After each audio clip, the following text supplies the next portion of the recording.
Oke, baik kita mulai aja. Ini sepertinya kita sudah 13 orang ya. Assalamualaikum warahmatullahi wabarakatuh. Waalaikumsalam warahmatullahi wabarakatuh. Waalaikumsalam warahmatullahi wabarakatuh. Selamat malam teman-teman. Terima kasih untuk kehadirannya hari ini dalam acara yang sebenarnya bukan sesi, tapi ini sekedar untuk sesi sharing saja berkaitan dengan implementasi dari modul yang sudah saya pelajari di pelatihan guru penggerak angkatan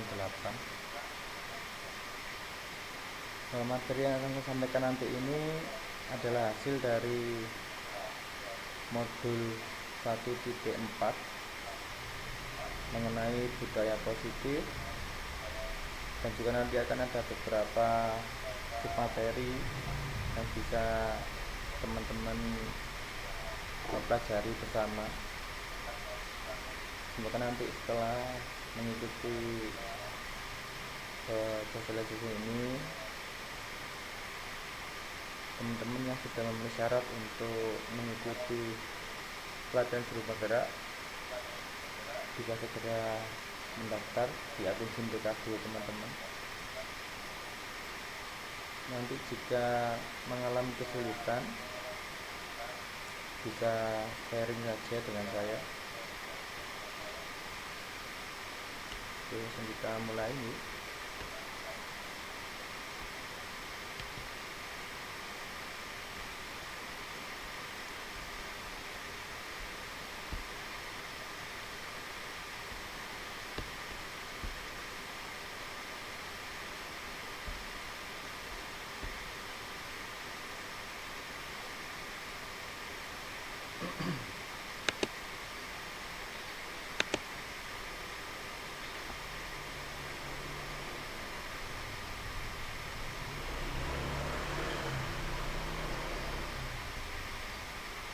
Oke, jadi tujuan untuk belajar hari ini ada beberapa submateri ya. Di antaranya yaitu ada disiplin positif dan nilai kebajikan universal, kemudian teori motivasi, hukum dan restitusi, kemudian keyakinan kelas, kebutuhan manusia dan dunia berkualitas, serta restitusi 5 posisi kontrol. Kemudian nanti yang terakhir adalah segitiga restitusi. Nanti setelah materi disampaikan, nanti akan ada sesi diskusi bersama ya, atau untuk berbagi pengalaman tentang penanganan sebuah kasus yang sudah teman-teman lakukan di sekolah. Oke, baik, langsung saja.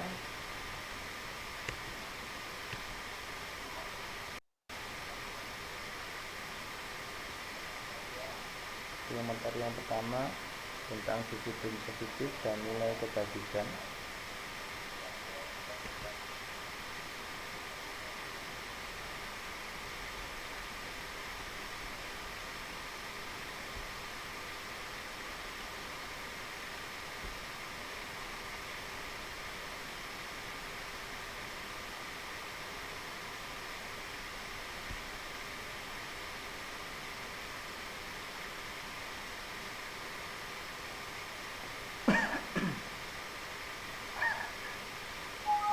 Pak Ridwan, slide-nya sudah berubah.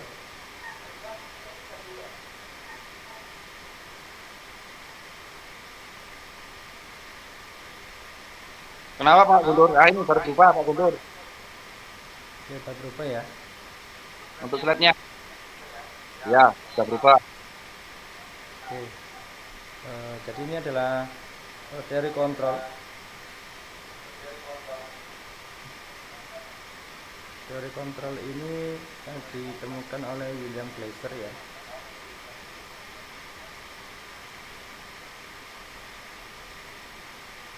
Jadi mengenai yang pertama adalah ilusi guru mengontrol murid, kemudian ilusi bahwa semua penguatan positif efektif dan bermanfaat. Kemudian ilusi dalam kritik dan membuat orang merasa bersalah dapat menguatkan karakter. Kemudian yang keempat adalah ilusi bahwa orang dewasa memiliki hak untuk memaksa.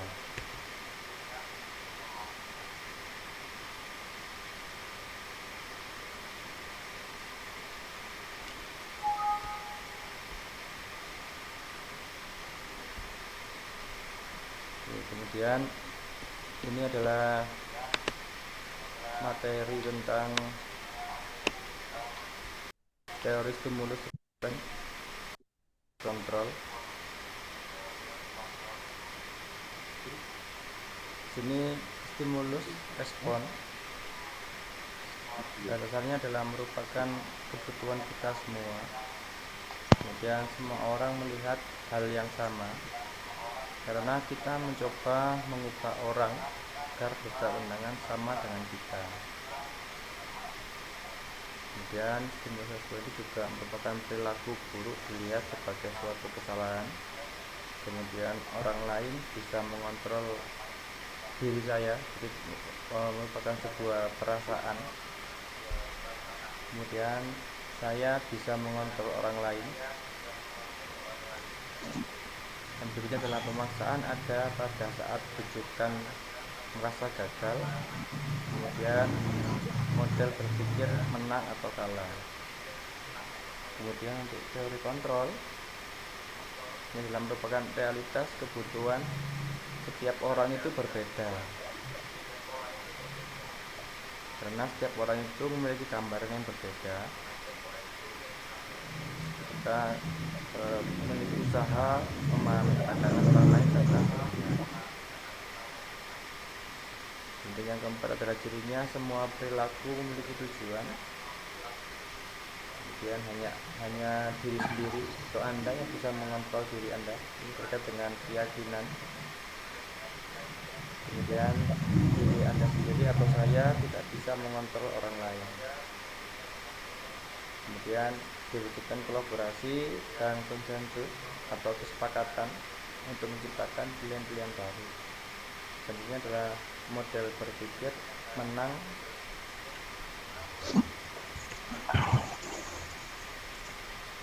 Jadi adalah nilai-nilai kebajikan. Jadi nilai-nilai kebajikan yang ditanamkan kepada siswa nantinya harus bermuara pada profil pelajar Pancasila. Nah, diantaranya ada yang pertama adalah beriman, bertakwa, kepada Tuhan Yang Maha Esa, dan berakhlak mulia. Kemudian mandiri, bernalar kritis, berkeorganisaan global, bergotong royong, dan yang terakhir dari stimulus ke kontrol. Jadi tidak harus kita memenangkan karakter ini dulu, kita juga memahami karakter bentuknya anak-anak itu. Berikutnya adalah kebajikan itu bisa dilihat pada hasilnya. Tabel ini ada banyak sekali nilai-nilai yang muncul dari kebajikan yang mengarah pada profil Pancasila yang bisa dilihat dari hasil apa sudah dikerjakan di. Kemudian untuk materi yang kedua tentang teori motivasi, hukuman, dan restitusi. Biasanya kita di sekolah ini juga pasti akan melakukan beberapa hal ya terkait dengan motivasi, kemudian hukuman, dan restitusi. Jika dilihat sekilas memang sama, tapi jika dipahami lebih dalam ini adalah tiga hal yang berbeda ya. Di sini ada pernyataan dari Diane Dosen. Misalkan ada 3 motivasi. Yang pertama, untuk menghindari ketidaknyamanan atau hukuman. Kemudian yang kedua, untuk mendapatkan imbalan atau penghargaan dari orang lain.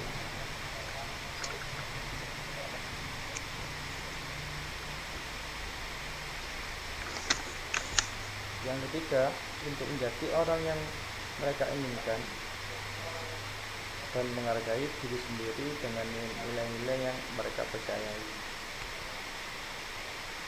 Kemudian ini adalah konsekuensi dan restitusi.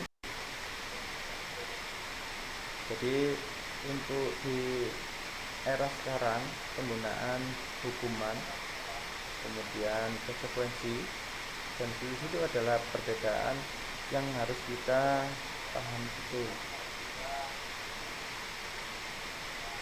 Jika dilihat identitasnya, bahwa hukuman itu sesuatu yang menyakitkan, berbeda dengan konsekuensi dan restitusi. Karena hukuman itu biasanya hanya akan menimbulkan efek yang kurang baik, karena pengambilan hukuman itu berdasarkan pada kekuasaan, tetapi jika konsekuensi dan restitusi ini diambil berdasarkan kesepakatan antara guru dengan murid yang berawal dari pemikiran atau pendapat-pendapat dari anak-anak yang ada di suatu kelas, kemudian disampaikan kepada guru untuk menjadi sebuah kesepakatan yang nanti akan dalam menjadi sebuah konsekuensi dan restitusi, bukan menjadi sebuah hukuman. Oke, ini sudah dilihat bahwa jika hukuman pasti itu akan korban mendapatkan pelajaran yang sangat melekat ya di pemikiran mereka, karena hukuman itu pasti akan menimbulkan efek yang tidak baik kepada psikologi seseorang yang mendapatkannya.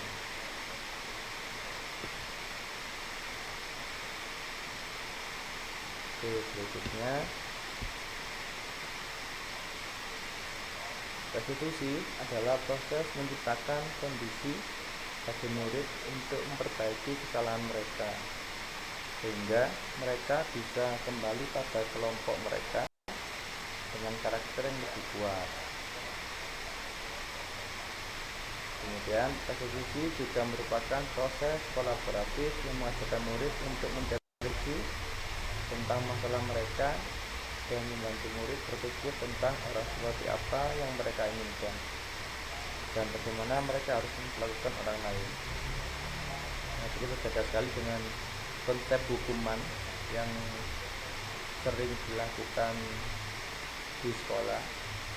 Jadi ketika memberikan hukuman pasti efeknya akan membekas di pikiran anak-anak, jadi menjadi sebuah pengalaman yang kurang mengenakan. Tapi jika restitusi suatu hal yang dampak perubahan baru kepada mereka.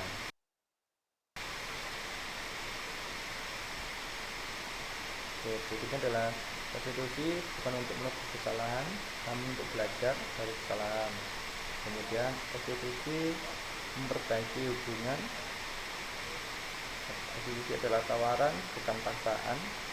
Restitusi menuntut anak melihat ke dalam dirinya mereka masing-masing tentang potensi apa yang mereka miliki. Kemudian yang kelima adalah restitusi menjadi kebutuhan dasar yang mendasari tindakan yang mereka lakukan. Kemudian restitusi diri adalah cara yang paling baik untuk melakukan perubahan pola pikir tentang perbaikan diri mereka terkait suatu kesalahan yang mereka lakukan. Kemudian berikutnya adalah ini fokusnya dari restitusi. Di sini ada fokus pada karakter, kemudian fokus pada solusi, dan juga mengembalikan murid yang berbuat salah pada teman-temannya atau kelompoknya yang tidak dibedakan penanganannya. Kemudian ini adalah istilah mengenai dihukum oleh penghargaan. Jadi konsep pemberian penghargaan sebenarnya memang bagus, tetapi akan berdampak kepada beberapa orang yang tidak sesuai atau tidak bisa menangkap dengan baik apa yang ada pada penghargaan yang diberikan, karena pengaruh jangka pendek dan jangka panjang ini akan terus diingat. Misalkan ranking 1, yang ranking 1 pasti senang, tetapi yang tidak ranking pasti akan merasa bisa marah, bisa jengkel, atau bisa juga kecewa. Jadi kemudian penghargaan itu bisa dikatakan tidak efektif jika tidak tepat bentuknya, tidak tepat waktunya, juga bisa dan mengurangi ketepatan, menurunkan kualitas, mematikan kualitas, dan juga mengurangi motivasi yang ada dalam diri anak-anak.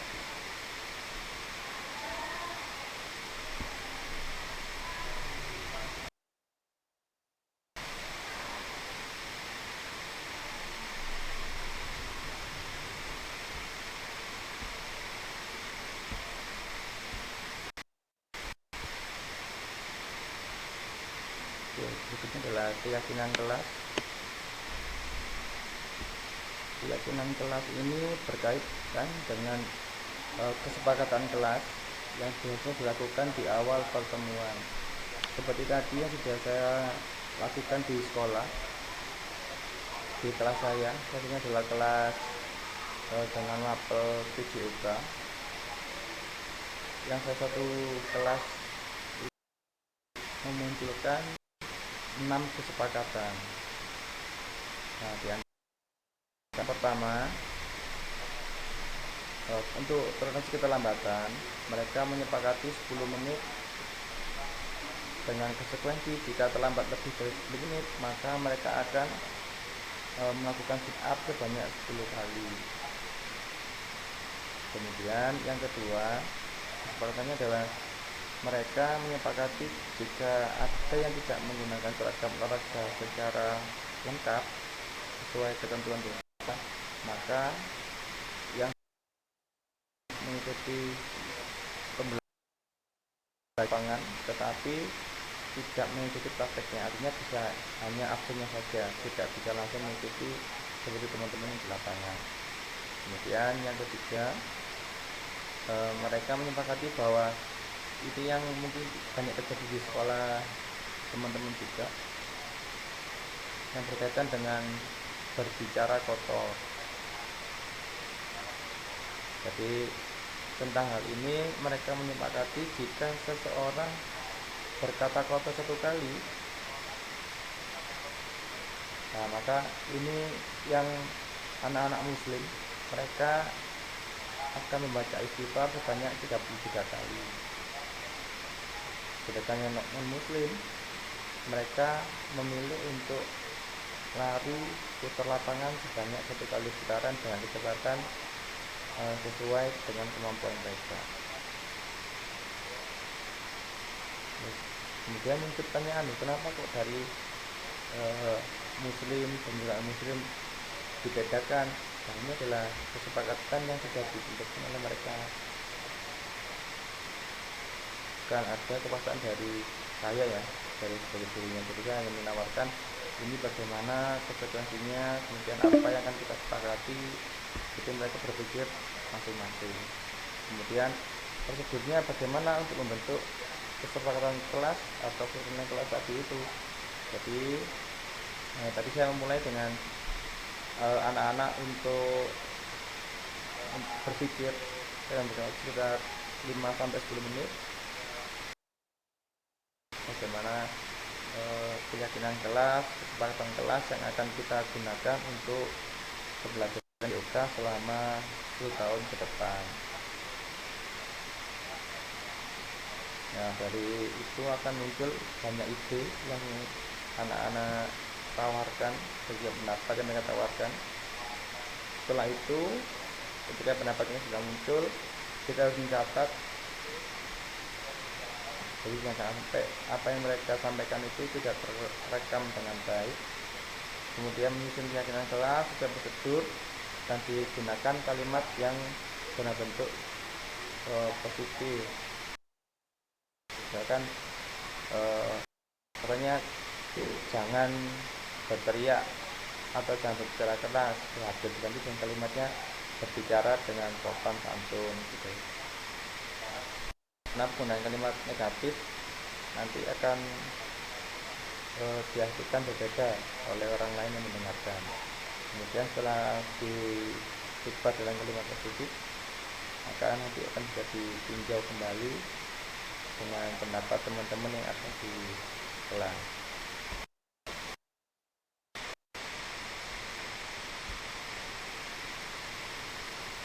Kemudian contoh keyakinan sudah tadi saya sampaikan. Kemudian kegiatan pendalaman, nah ini adalah berkaitan dengan nilai-nilai yang ada pada kegiatan kelas yang sudah disepakati. Misalkan tadi tentang toleransi keterlambatan 10 menit itu adalah nilai utama dari adalah tentang kedisiplinan mereka, kemudian tanggung jawab tentang waktu. Jadi itu harus dijelaskan kepada anak-anak. Kemudian ini adalah materi yang berikutnya tentang kebutuhan dasar manusia dan dunia yang berkualitas. Pada dasarnya manusia itu memiliki 5 kebutuhan dasar. Yang pertama adalah kebutuhan untuk bertahan hidup, kemudian penguasaan tentang sesuatu hal, yang ketiga adalah kasih sayang dan rasa diterima, penerimaan, kemudian kebebasan dan juga kesenangan.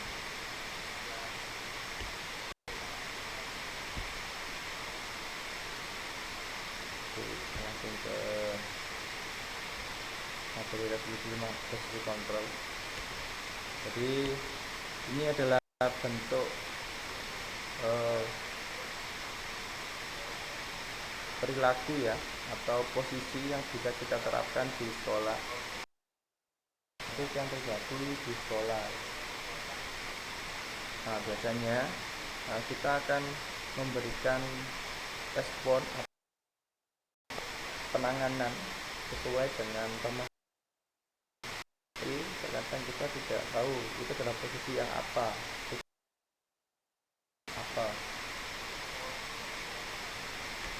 Ini ada 5 posisi restitusi itu. Yang pertama adalah sebagai penghukum, kemudian sebagai pembuat merasa bersalah, kemudian sebagai teman, kemudian pemantau, dan yang kelima adalah manajer. Nah, jika dilihat di sini terkait dengan motivasi eksternal dan intrinsiknya ya, dari luar dan dalam. Dari kelima posisi kontrol tadi itu memiliki berbagai ciri khas atau karakter. Nah, contohnya ketika guru berbuat, maka sebagai penghukum biasanya guru itu akan menghardik atau menunjuk-nunjuk anak ya, sehingga bisa menyakiti mereka dan juga menyindir. Jika seseorang itu berperan sebagai pembuat rasa bersalah, maka biasanya jawaban adalah memberikan bentuk kekecewaan yang mendalam kepada anak-anak. Kemudian perilaku yang penghukum dan pembuat rasa bersalah ini adalah termasuk perilaku yang negatif, sehingga kita harus laku kontrol positif ya kepada pemantau. Jika sebagai teman,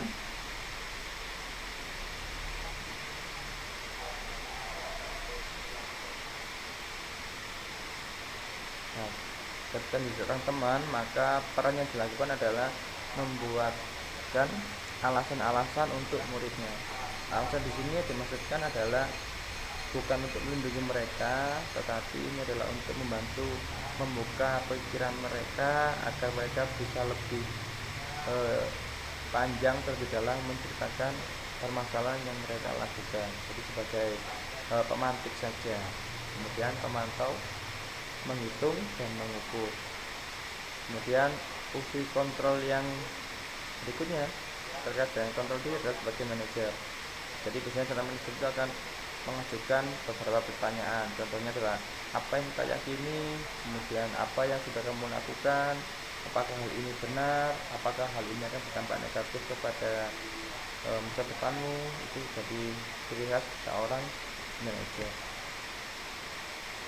Kemudian berikutnya adalah materi tentang segitiga restitusi. Ini terkait dengan tindakan atau apa yang kita lakukan kepada seseorang terkait kasus yang mereka alami. Yang pertama adalah menstabilkan identitas, yang kedua adalah validasi tindakan yang salah, dan yang ketiga adalah menanyakan keyakinan.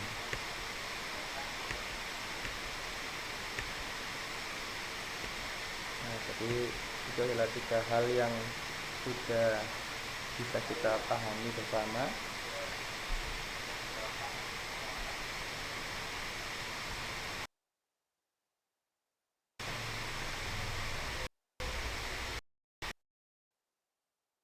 Ada yang ingin bercerita tentang permasalahan yang sudah pernah dilakukan di sekolah teman masing-masing? Silakan, Pak Ridwan mungkin.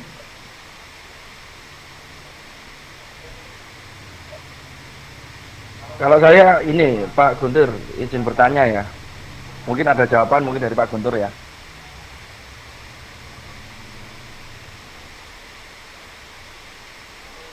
Ini tentang masalah tadi yang tentang konsekuensi dan restitusi ya. Apakah dengan perubahan hukuman ke restitusi ini siswa bisa berubah? Dikarenakan di era digitalisasi, siswa-siswa kita banyak yang tidak menghargai guru. Mungkin ada solusi untuk perubahan hukuman ke restitusi dari setiap guru, Pak Guntur. Oke, terima kasih Pak Ridwan.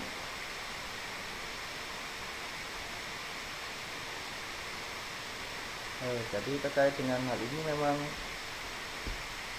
harus dimulai dari pemahaman guru masing-masing ya, bahwa memang kita itu sesuatu yang sudah kita lakukan, contohnya hukuman, maka memang hukuman itu akan memberikan efek jera, tetapi tidak banyak hukuman itu akan menimbulkan rasa benci yang berikutnya. Nah, tapi tidak masalah hal itu jika saat ini masih digunakan, tetapi ke depan bahwa melangkah atau berubah restitusi ini.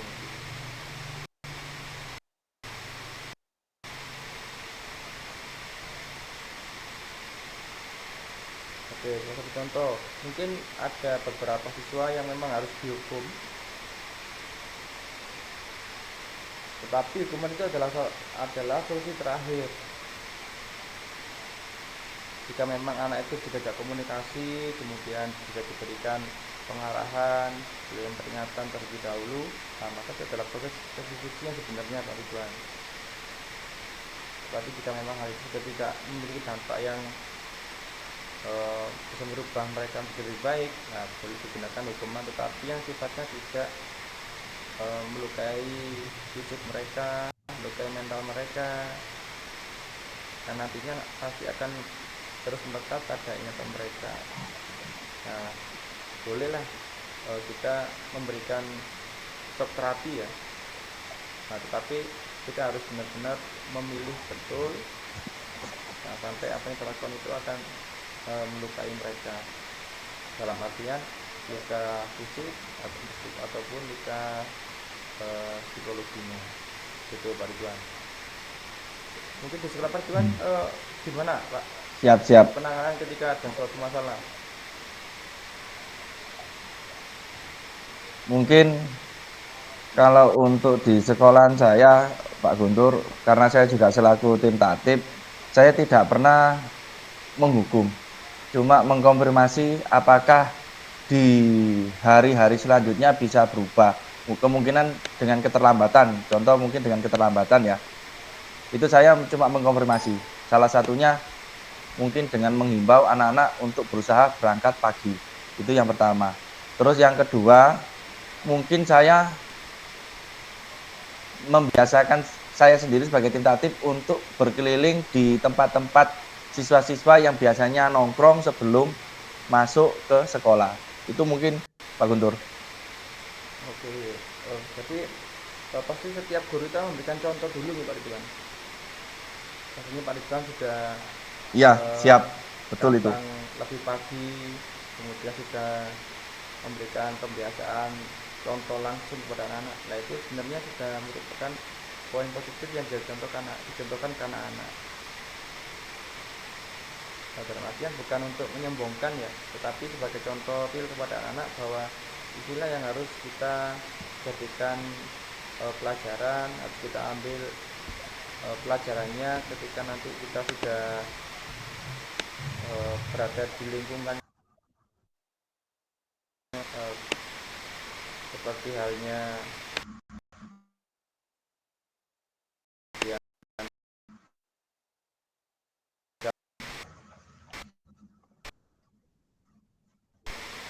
itu kan lebih penting daripada kepintaran gitu Pak Ridwan ya, karena anak yang baik atau yang perilakunya baik itu pasti Siap Pak Guntur.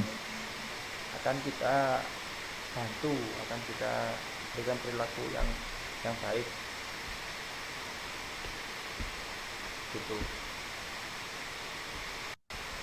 Kemudian Pak Ridwan ketika tim BK-nya sudah bergerak,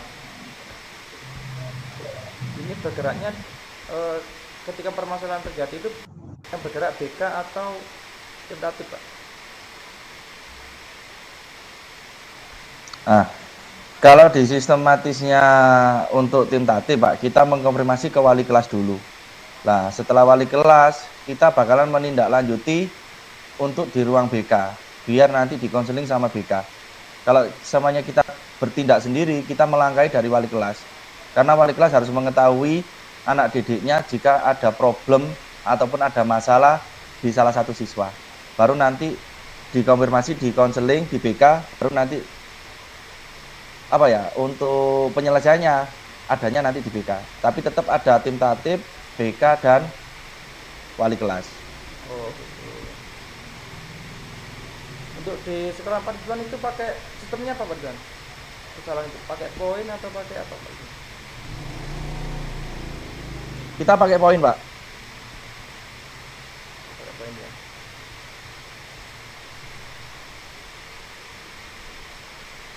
Oke, kemudian mungkin dari teman-teman yang lain Pak, dari teman-teman yang lain mungkin ada Pribon. Oke,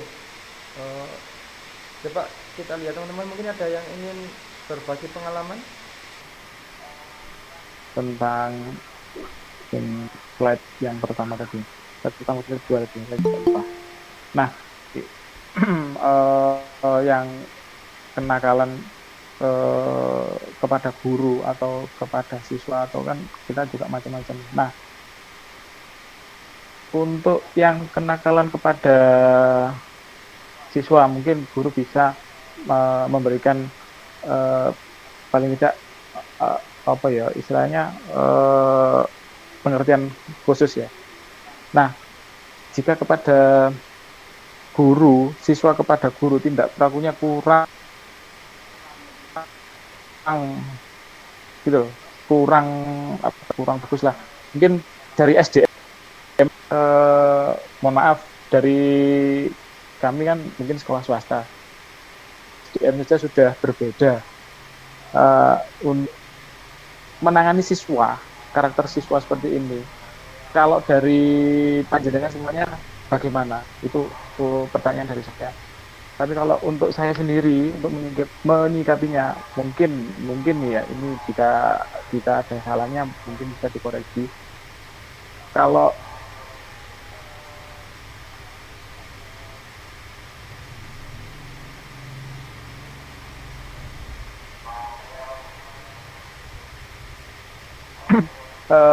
kenakalan terhadap saya juga ada tatib dan BK. Mungkin tatib dan BK ini perempuan, jadi penangannya kayak kayak kurang greget, kurang otomatis banyak guru-guru lain yang dominan laki-laki yang bisa memperingatkan, dan itu tidak sesuai dengan yang ada di apa ya, yang ada di dalam materinya Pak Guntur tadi. Nah, ini menyikapinya gimana Pak? Gitu. Mungkin dari teman-teman yang ikut meeting ini bisa bantu jawab, karena dominan di sekolahan kami memang memang nggak semuanya siswa itu SDM-nya bagus, tingkah mereka juga bagus, tapi banyak, ya saya ngomong banyak itu tingkah perilakunya kurang gitu loh.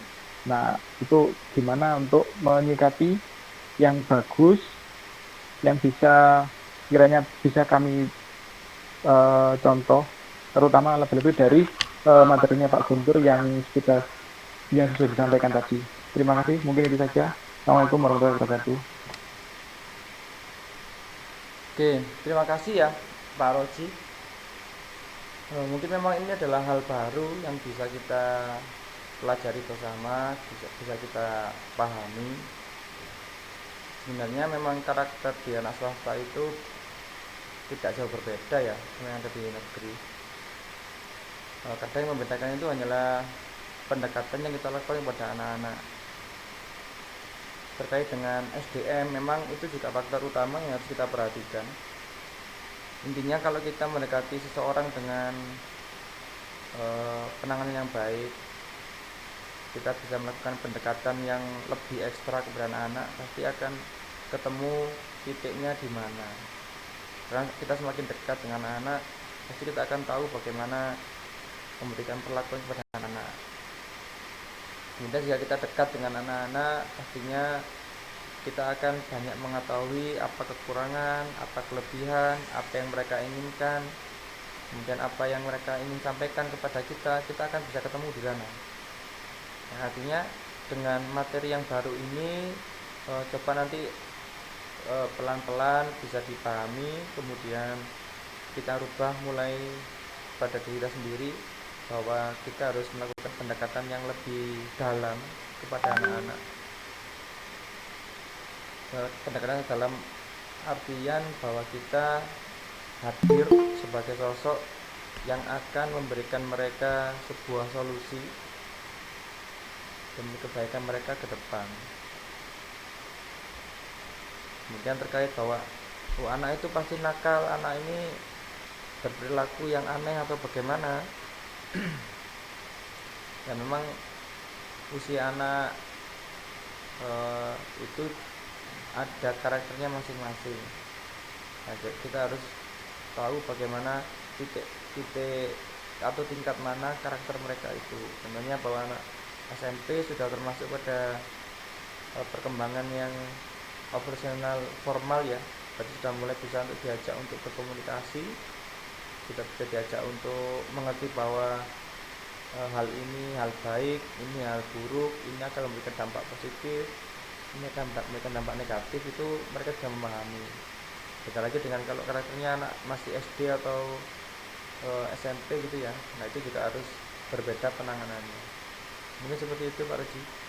Atau ada lagi teman-teman yang lain yang ingin menambahkan kasusnya Pak Roji?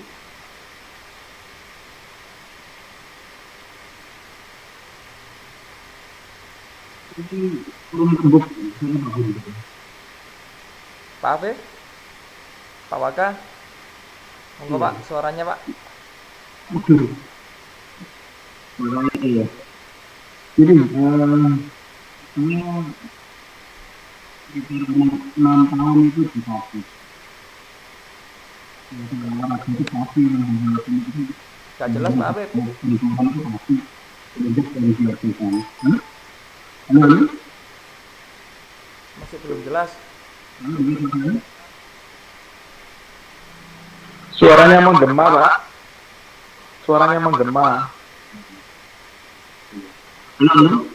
Oke, sudah Pak. Sudah? Sudah. Monggo. Iya, aku ngomong aja. Saya tatip itu 6 tahun dan memang biasanya kalau olahraga itu pasti yang benturan dengan siswa itu selalu olahraga yang menjadi ujung tombaknya. Ada kejadian seperti ini, Pak. Jadi siswa A ini sampai dengan 4 kali itu terlambat. Hukumannya pertama saya biarkan, saya peringatkan. Kedua saya peringatkan. Ketiga baru saya beri hukuman. Hukumannya menulis itu 500 kalimat, bunyinya gini. Saya tidak akan mengulangi saya tidak akan terlambat lagi. Itu 500 kalimat.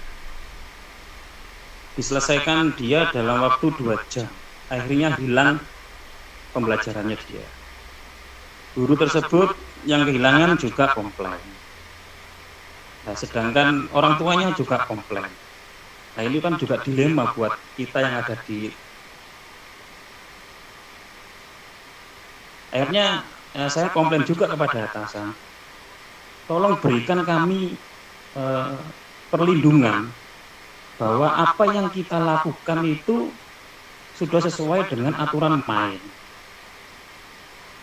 Kalau hanya untuk terlambat itu aja saya tidak akan mengulangi lagi, itu aja dikomplain. Nah terus hukuman apa lagi yang harus kita berikan? Jawaban orang-orang yang di atas termasuk dinas pendidikan, silakan dihukum apa bahasanya ya? Dihukum dengan hukuman yang mendidik. Saya lempar pertanyaan apa contohnya? Nah, hukuman yang mendidik. Kita juga kebingung, hukuman yang mendidik ini yang apa? Menulis gitu aja loh semuanya komplain. Hukuman itu kan akibat dari suatu perbuatannya terlambat. Seharusnya hukuman itu tidak perlu kalau dia tidak terlambat kan gitu bahasanya. Ketika terlambat itu dilakukan berulang-ulang, berarti kan ada niatan memang. Nah, kan disitulah maka ada dosen S3 di Malaysia itu datang ke kita, kebetulan alumni Semanggi. Dia banyak tanya tentang apa yang terjadi ketika hukuman itu di Indonesia. Kita motong rambut katanya takut diham. Akhirnya sekolah membuat aturan main. Nah, aturan main itu kalau potong rambut, apakah itu sesuai dengan undang-undang yang ada di atasnya? Itu pun kita bingung. Makanya kalau saya ya diberi wewenang misalkan, maka Kementerian Pendidikan buatlah aturan main tentang hukuman apa yang bisa kita lakukan di sekolah gitu, agar kita juga dapat perlindungan gitu, enggak? Kan selama ini aturan main itu kan kita buat sendiri. Setahu saya, enggak tahu kalau tahun-tahun ini mungkin Pak Ridwan bisa jelaskan ada enggak undang-undang atau apa yang mengatur hukuman itu untuk siswa. Mungkin Pak Guntur lebih paham, nah, itu bisa coba sharing-sharing ke kita.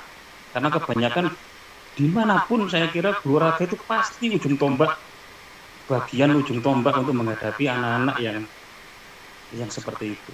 Seperti itu pengalaman saya.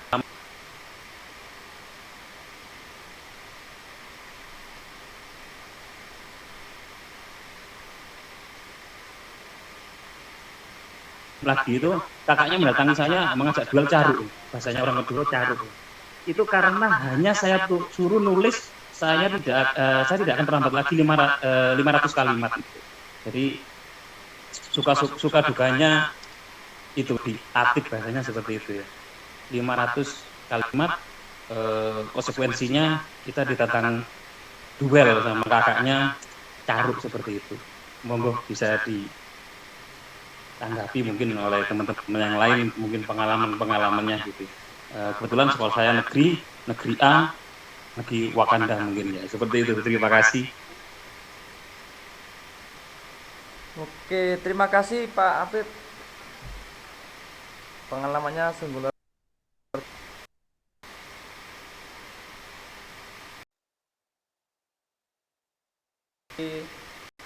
sesuai dengan materi saya Pak ya.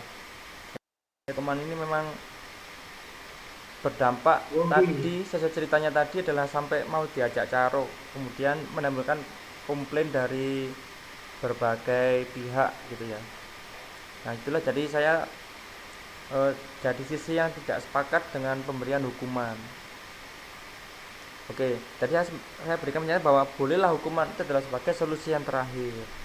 Nah, jadi sebelum ada hukuman ya tadi itu kita harus membuat kemudian pemahaman tentang keyakinan apa yang atau nilai-nilai apa yang harus kita pahami dulu, harus kita pelajari dulu agar tidak terjadi hukuman yang sampai berefek seperti itu tadi.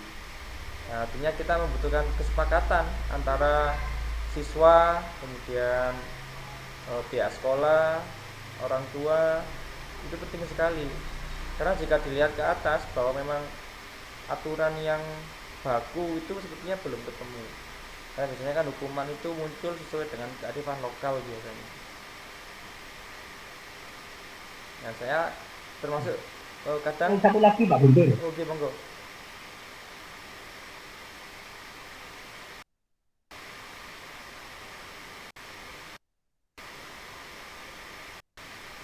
Kakaknya yang mau ngajak duel saya itu gini. Adik saya nggak boleh ikut pelajaran. Oh boleh, mas boleh. Siapa yang larang silakan. Tapi setelah hukuman itu selesai. Loh gini loh, adik saya tuh selalu telat itu gara-gara saya. Kenapa adik saya yang dihukum? Setelah itu saya tertawa dan mengira saya ajak bicara itu orang gila gitu aja.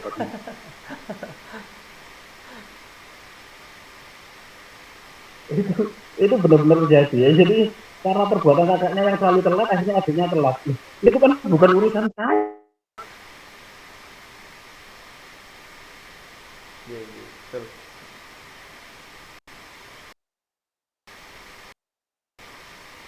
Pendidikan dengan orang yang mungkin tidak pendidikan seperti itu. Iya. Mungkin Pak Guntur ada apa? Mungkin ya tadi kalau memang ada undang-undangnya yang harus kita taati aturan mainnya, karena sempat dulu juga pernah ada yang demo saya soal aturan potongan rambut harus rapi dan sebagainya itu. Karena anak-anak bilang gini, rambut itu tidak mengganggu kita untuk berprestasi, Pak. Seperti itu, Pak Guntur. Oke, baik. Tapi nanti saya akan coba koordinasi lebih lanjut ya tentang undang-undang yang ada tentang tata tertib di sekolah. Tapi yang saya pahami bahwa ini adalah perubahan baru dari mindset kita bahwa hukuman adalah solusi terakhir ya. Jadi menunjukkan bahwa saya tidak sepakat dengan pemberian hukuman karena sudah ada langkah-langkah awal dulu yang harus kita lakukan. Seperti yang tadi, kita harus punya keyakinan, kesepakatan dulu. Nah, nanti ketika kesepakatan itu dilanggar, berarti itu kan sebagai bahan kita untuk bisa diskusi lebih lanjut dengan pelakunya. Tapi kalau belum kita punya kesepakatan sudah memberikan hukuman, nah itu nanti akan berefek panjang. Ini ada Pak Bagus angkat tangan, monggo Pak Bagus.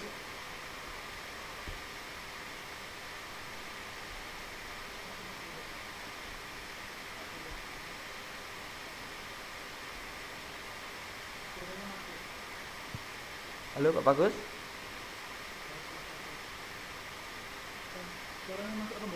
Suaranya kecil Pak. Pak, kalau pakai headset dilepas saja Pak, apa-apa.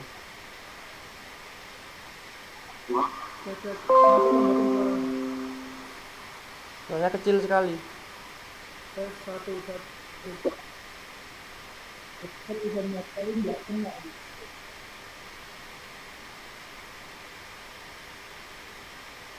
Coba berbicara Pak Bagus.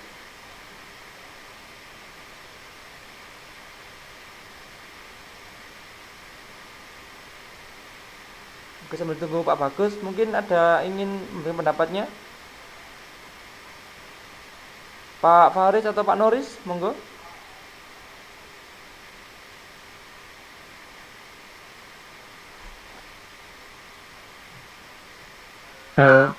Pak Guntur, Monggo silakan Pak Ruji. mungkin bisa menanggapi ke Pak Afif tadi. Mungkin apa daripada nanti timbul permasalahan di Pak ya, karena siswa yang terlambat. Mindset kita kan tidak memberi hukuman ke siswa. Mungkin bisa dirubah, siswa yang terlambat tuh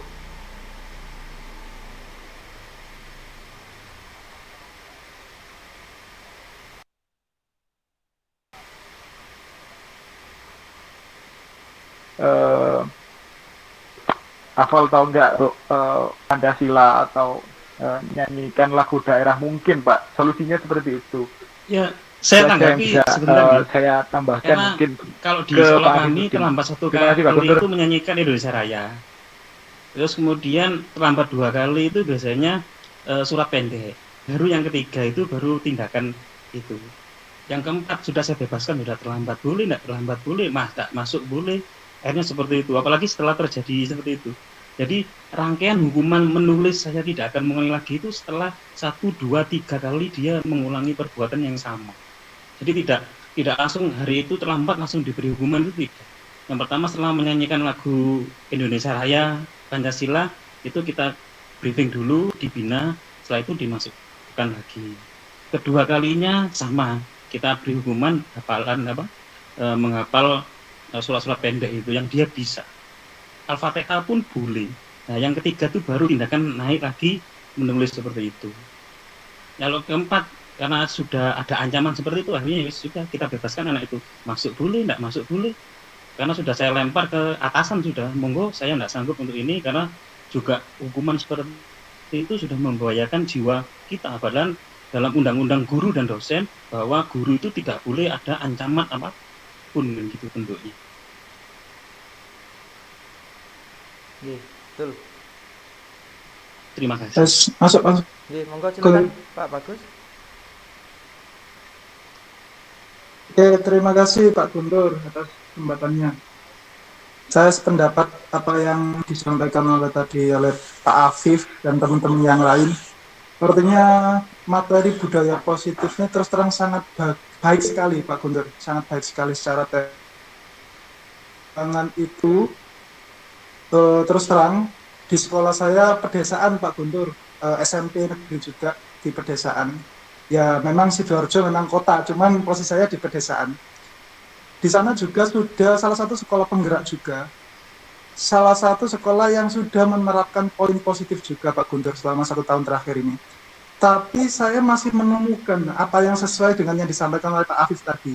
Masih banyak pelanggaran. Kita cari solusi, masih banyak pelanggaran. Sampai akhirnya gini. Saya pernah komunikasi sama senior, Pak, arek sini ku cocoknya pakai tindakan seperti itu ya, agar arek-arekku berubah dan sadar. Padahal kita keras juga iya, terus kalem juga iya. Sama seperti itu. Akhirnya jawabnya apa? Beliaunya bilang gini, Pak Bagus, di sini itu hanya satu konsep yang bisa berhasil anak-anak itu.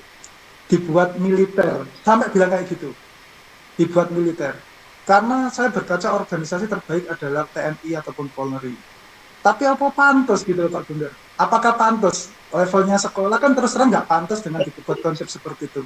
Nah, sebenarnya pertanyaan saya di sini sama dengan Pak Afif dan teman-teman yang lain. Kita di lapangan butuh strategi. Strategi apa yang istilahnya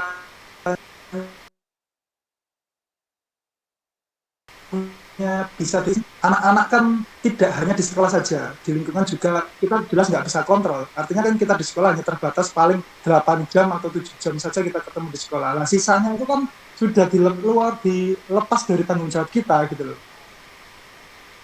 Mungkin sebenarnya dasarnya kita pertanyaan sini sama sih, strateginya seperti apa agar kita bisa menerapkan yang namanya budaya positif. Keren sebenarnya, secara teoritis keren. Saya 2 kali ini Pak Guntur mengikuti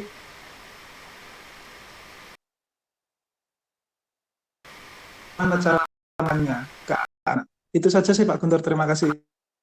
Mungkin teman-teman. Terima kasih Pak Bagus. Nah, jadi terkait hal ini memang kita butuh kolaborasi bersama gitu, antara pihak sekolah, kemudian orang tua, siswa, dan juga rekan sejawat tentang budaya positif ini. Karena namanya hal baru itu akan pasti banyak mengalami hambatan. Tetapi ini jangan menjadikan suatu hal yang menyurutkan tekad kita sebagai garda terdepan untuk kemajuan negara kita melalui jalan pendidikan. Memang masalah-masalah itu pasti hadir dengan bersamaan ya, seiringan dengan kemauan kita untuk memberikan pelayanan terbaik untuk anak-anak. Terkait dengan Pak Afif, kemudian Mas Bagus dan teman-teman yang lainnya. Jadi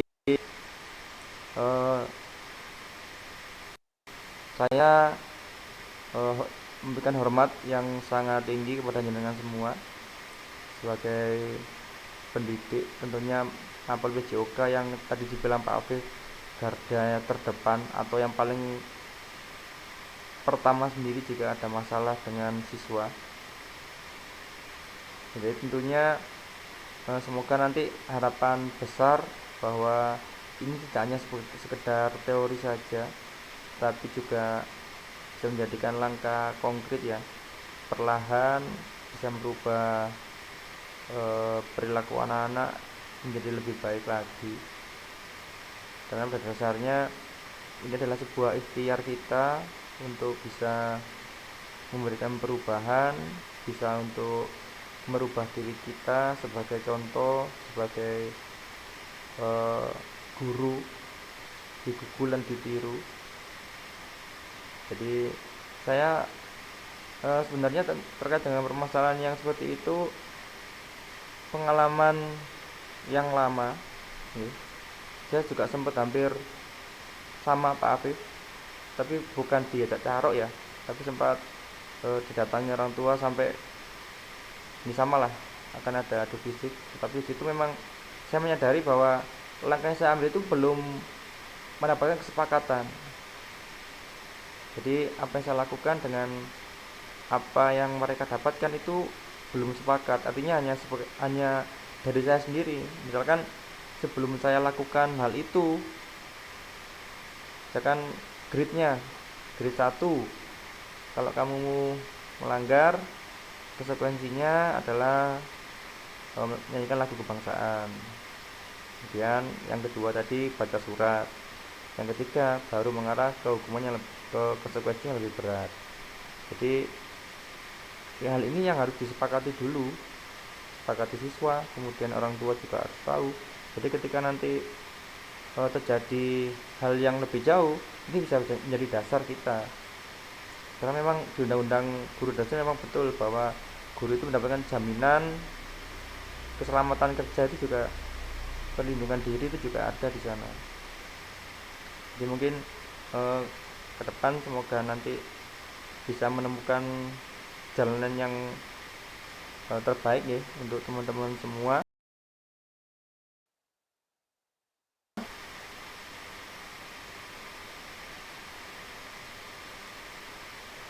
Untuk hari ini mungkin diskusinya sudah semakin malam, nanti semakin panas. Jadi semoga nanti saya bisa mengundang lagi teman-teman untuk berdiskusi lebih panjang. Tadi sudah saya catat beberapa pertanyaan dari teman-teman, dari Pak Roji, Pak Ridwan, kemudian Pak Afif, juga Pak Bagus. Ini sebagai bahan saya untuk referensi baru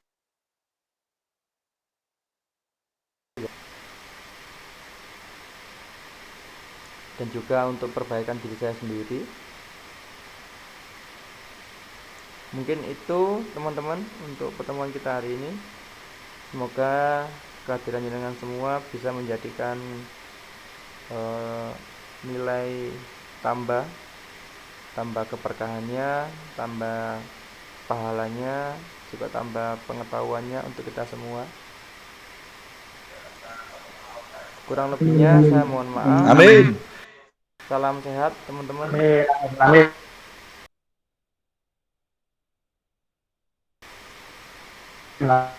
Kalau sudah waktunya untuk gabung, monggo nanti gabung di guru penggerak angkatan selanjutnya, Pak Bagus dan teman-teman lainnya.